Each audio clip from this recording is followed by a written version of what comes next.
Conductor Keri-Lynn Wilson is a graduate of the prestigious Juilliard School with a bachelor and 2 master's degrees, flute performance and conducting, who now enjoys a career as a guest conductor with leading international opera companies and orchestras around the world, who has returned to her hometown to conduct the Winnipeg Symphony Orchestra in a concert of Mozart, Nielsen and Stafylakis.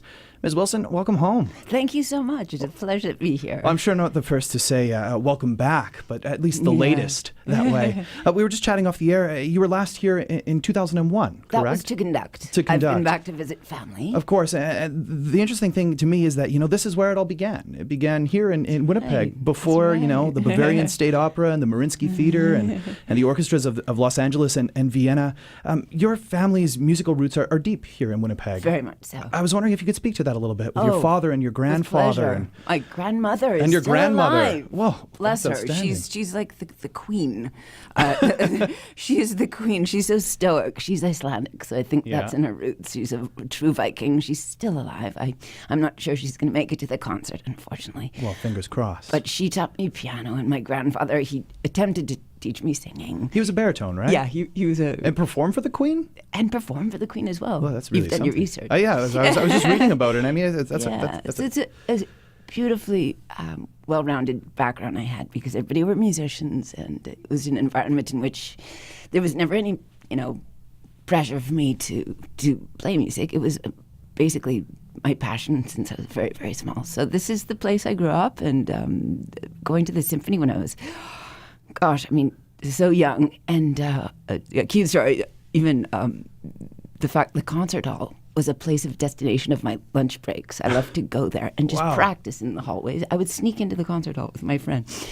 It was one of the just being on the stage was my passion. So it has so much, so many memories just walking back on the stage at the concert hall today for the first rehearsal. Oh, I can only imagine. Yeah. I mean, from those, secret rehearsals at the concert hall practicing on the stage, you went on to Juilliard and from there, one of the things that I kind of come back to when we were chatting again just off the air a little bit, and it would be very un-Winnipeggerly of me to not mention the weather, mentioning the idea that our climate has prepared you for almost, I feel like, almost every city in the world. Do you know one of my favorite places to work is Moscow? Wow. And in the heart of winter. And it's never as cold as Winnipeg.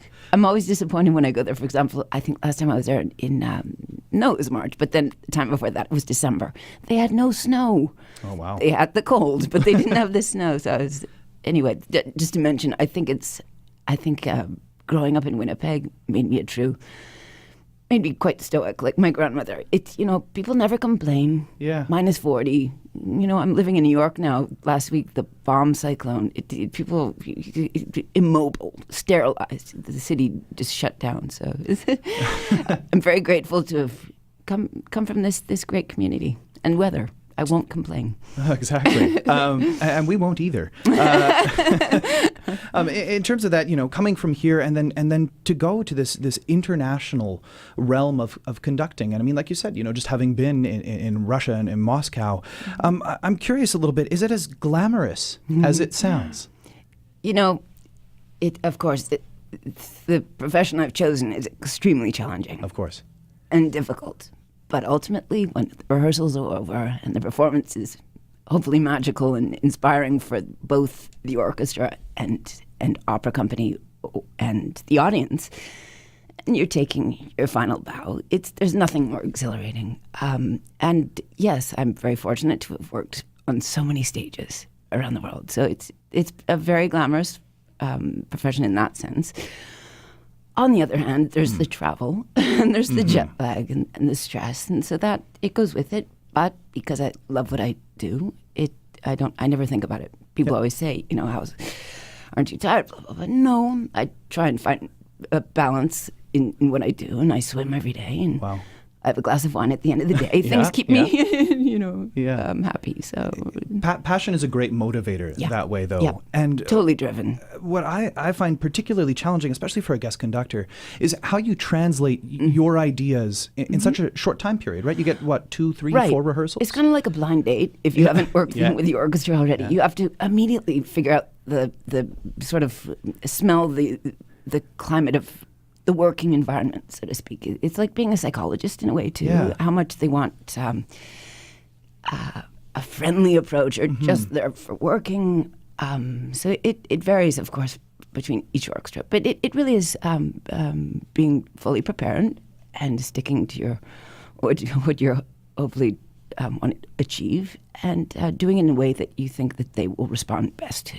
Having that vision beforehand. So you're here in Winnipeg to lead the Winnipeg Symphony Orchestra, like I've mentioned a couple of times now. And to me, this particular concert program offers a little bit of something for everyone. I mean, there's that delightful Absolutely. Mozart violin concerto. There's that unique, accessible symphonic sound of Nielsen. Right. And then there's a world premiere by Keri-Stafylakis, the WSO resident conductor. As a guest conductor, what struck you about this program? First of all, it was one of the rare opportunities for me to conduct Nielsen 3. Yeah. And it was also an occasion conducting here that they had already presented the program. Usually I have something that I would suggest myself. So it was all completely new, except, of course, for the Mozart. The Nielsen, believe it or not, my former teacher who plays in the orchestra, Jan Kochman, he said that it's the first time the orchestra is playing Nielsen 3. Wow. So this is a discovery not only for the audience, but for the orchestra. It's a great piece. It's like monster, big, epic sort of writing, and it goes so well with the Stafylakis because it is that, like I said, epic and big writing for the orchestra, and big phrases and rhythmic bursts and tons of energy. So well, I wanted to ask you more about this Nielsen because, like you said, this is the first time we're hearing it as an audience. But further to that point, I mean, looking at your conducting resume, you seem to gravitate towards those romantics, right? Like the sound of Shostakovich or Wagner, and then on the operatic side of things, Verdi and Puccini. Right. And then there's this Danish fellow who wrote this music. Yeah. What's your take on him? It was kind of foreign at first, but, I grew up playing the flute concerto, Nielsen flute concerto. And that was such an integral part of my childhood that I think the language somehow is familiar. So it's still a discovery. And what I do love about it is it's in great contrast, the dynamics and the power and the rhythm and the energy and the beautiful phrasing as well. So it's everything that is familiar to me. What I love. It's right in that wheelhouse. Another funny thing about Nielsen to me is that he left these great 6 symphonies, right? Yeah. And in looking at language, they all, a couple of them at least, have rather fun titles. I mean, the second is the Four Temperaments, and then the fourth is the Inextinguishable or something like that. This one's the Sinfonia Expansiva, and it's not any longer than any of them really per se, but it does have this grand idea.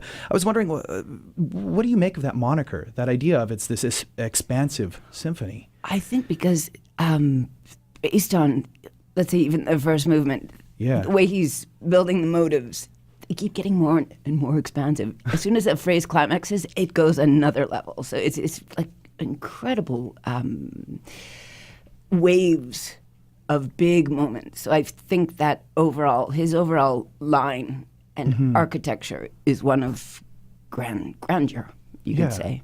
Yeah, it really is. Big, drawn-out phrases. Yeah. When we're looking at phrasing and line, I was talking with our music director here, Chris Wolf, and he described Nielsen as a sort of Scandinavian Tchaikovsky that way, in terms of just the way he builds that line and that feel. And I think that's a wonderful way to put it. I want to ask you very briefly before we get on to just a few more things. And if you're just tuning in, I'm chatting with Keri-Lynn Wilson, an international guest conductor who's here in Winnipeg to lead the Winnipeg Symphony Orchestra, of course. I wanted to ask you about Alexandre da Costa, who is going to be featured in the Mozart. Have you worked together before? No. So Another great reason to go to the show. Bringing together two international, well-known names that way. I'm so very excited to work with them. Just such an exciting program. The last thing I want to ask you about, and I know that this is something that you've spoken to before, but in the light of the year that 2017 was, with the Me Too movement and Time's Up, and not only Hollywood stars, but renowned orchestra conductors being accused of sexual harassment, and with that movement towards equality and representation. Just last month, we were reading in the Winnipeg Free Press, Holly Harris wrote a great article on the lack of female conductors in the year of the conductor with the WSO. I was just wondering, what is your take on all of this? I know it's a big question. It's my least favorite subject. Yeah. And it's not because I'm a woman. It's just, I think we don't have to, I would prefer if we weren't identified as female conductors. Yeah. And we're conductors. And likewise for anything else, a director can be female or male. What we have to say comes from our hearts and brains and emotions, and those are indistinguishable. Yeah. between a man and a woman. So based on that, I've had a long career, and at the start of it, I was asked, what's it like to be a female conductor? Yeah. I always said, I don't know, because I'm not a male conductor. And yes, to this day, I'm always asked that question. So it's interesting if in an interview I'm not asked it, it'll somehow nevertheless come at the end. Somebody will say, I hope you realize I didn't ask you about the female conductor.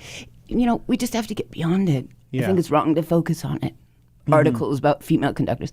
No, I think it's just time that we take a different direction. So if the Me Too movement would help, great.